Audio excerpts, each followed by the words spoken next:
morning, everybody. Happy 76th Independence Day. This year, India is celebrating 75th years of independence, that is 76th Independence Day. Today, we all here to acknowledge our privilege of being born in free India and celebrate the 76th Independence Day of our country. It is time to inspect what India has achieved during the last 75 years. I would like to quote very interesting thing. Firstly, whether the world accepts it or not, but what we are now, very close to becoming a superpower nation.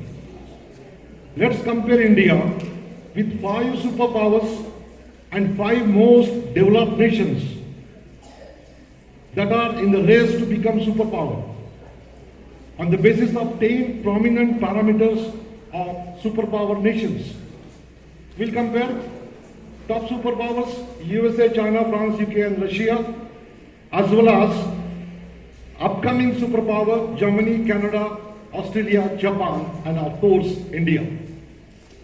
The first parameter, nuclear weapon. Do you know that Germany, Canada, Australia and Japan, they don't have nuclear power. They are not nuclear weapons. Second parameter, top 10 space programs. Australia, they are not in top 10 space programs, whereas India has sent Mangalyaan. Intercontinental ballistic missiles. Germany, Canada, Australia and Japan, all the 4 countries, they don't have intercontinental ballistic missiles. Supercomputing power. We have established our name globally. Now we are big player in IT market. Next parameter, military power ranking. We are the fourth largest army. Next power, agriculture resources. India is the 3rd largest one. Natural resources. Everybody knows that. It's a big country. So enough natural resources. Our rank is 4th one. Whereas Germany, Canada and Japan, they don't have. Rather, Germany and Japan, they don't have enough. Even UK and France, they don't have enough natural resources.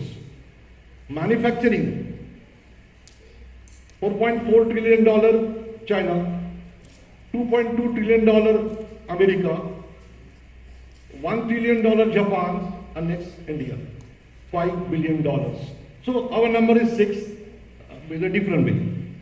Last point, which we could not achieve. That is the number of world top 100 ranking universities. This is the only parameter. If you could achieve, then definitely everybody will accept that India is a superpower. And we are very close to it. In the last 75 years, we have missed only one important parameter for becoming a superpower nation, and that is number of world-class top-ranking universities. The Netherlands, previous name is Dutch, is a relatively small country with population of just 1.74 crore. 1.74 crore. 50% of the Kerala population. And has total 13 universities. You will be surprised to know that out of these 13 universities, 7 are top ranking universities and remaining 6 are in top 200. So all 13 are under top 200. 7 are top 100 ranking universities they have. As per it is the Times Higher Education ranking. For so many years, the performance of Netherlands is consistent. I have seen from last 1 decade. There are always, all 13 universities are top 200. I think as a citizen of India and as an academician of India, it is our responsibility to build such universities in India to become a superpower. Through National Education Policy 2022, NEP 2022, The government of India is desperately trying to achieve this goal. And that is why they are aggressively giving a weightage to NEP 2020. Second important point, in spite of our diversity, in the last 75 years, we could stand united. It's a miracle. It happened because we respect our values, tradition and culture and have equal respect for the values, tradition and culture of all other communities across the globe. History shows that we never invade other nations. We are among the very few non-aligned nations. And finally, India is the largest democracy. That is why we can proudly say that India is a superpower, upcoming superpower with values, and that is very important. We are born in free India. Freedom is gifted to us by birth. We can't imagine the anguish of being imprisoned under colonial rule. Those difficult times and struggles must not be allowed to fade away from our memories. Hence, every Independence Day, we not only celebrate our freedom, but we also pay tribute to the ones who fought for it, to ones who held a vision of our country, and to the ones who sacrificed themselves for the same. This day is a remembrance and dedication to all those people who gave their lives, mind, body, and soul to free India. Countless lives were lost and many were tortured, but with the immense determination and faith, India rose as a free country. Now, it is our turn.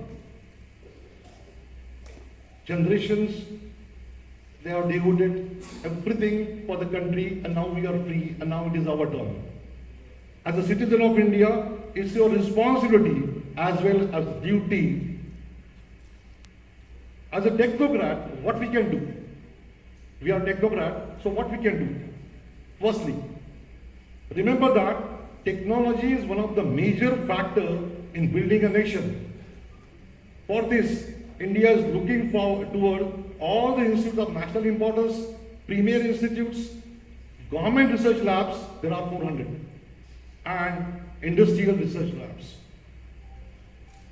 We need to create an environment like the USA, where premier institutes, government research laboratories, and industrial laboratories work together as a partner.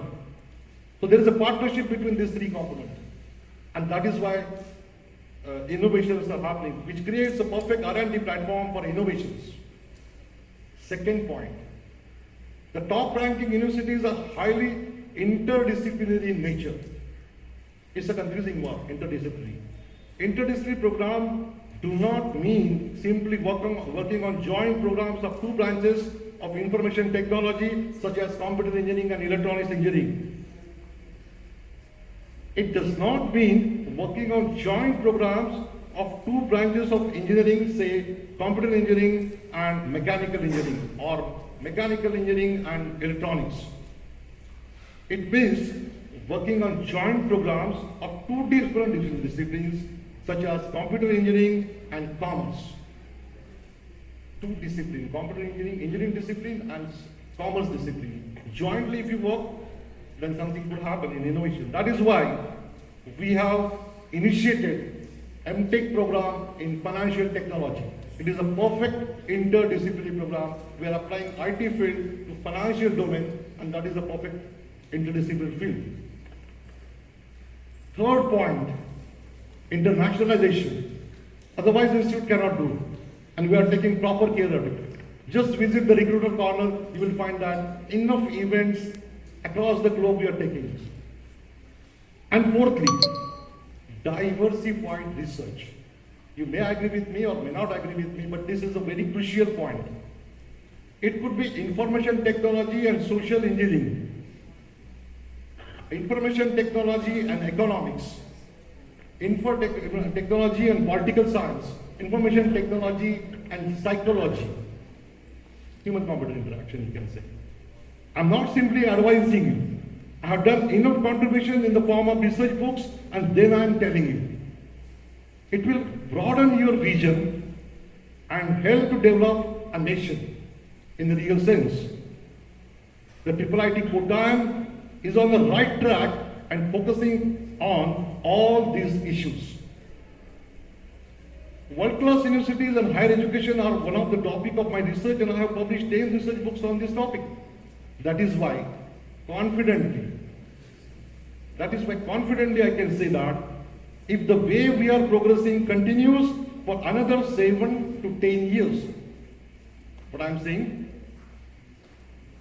if we are progressing continuous for another 7 to 10 years, then certainly we could one of the prominent players for top ranking universities.